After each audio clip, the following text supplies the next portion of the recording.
Cuisinart Easy Pop Air Popcorn Maker. It's so much fun to make popcorn at home with your friends or even your kids. And you know, hot air popcorn is really much more healthier for you than using any type of packaged product. And there's lots of fun different ways you can also make it, but today we're just going to make plain old popcorn.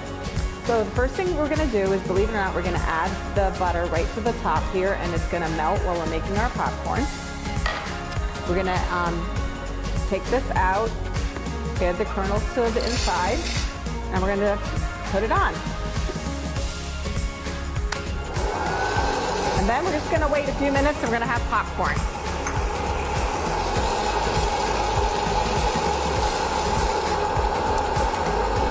So this popcorn maker is capable of making 10 cups in under 3 minutes. It's 1,500 watts of power.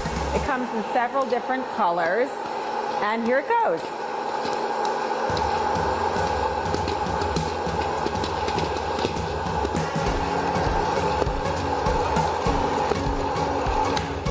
So it operates just by using this on-off switch on the side. And now that our butter is almost melted, we're going to take it out and drizzle it all over the popcorn. And then, you know, when you make popcorn, think of other things you can actually do to it to make it even more flavorful. Like, I love to add Parmesan cheese and a little bit of parsley. You can even make all kinds of chocolate popcorn or caramel popcorn. Look right in the ID for lots of ideas on the different types of popcorn that you can make right at home.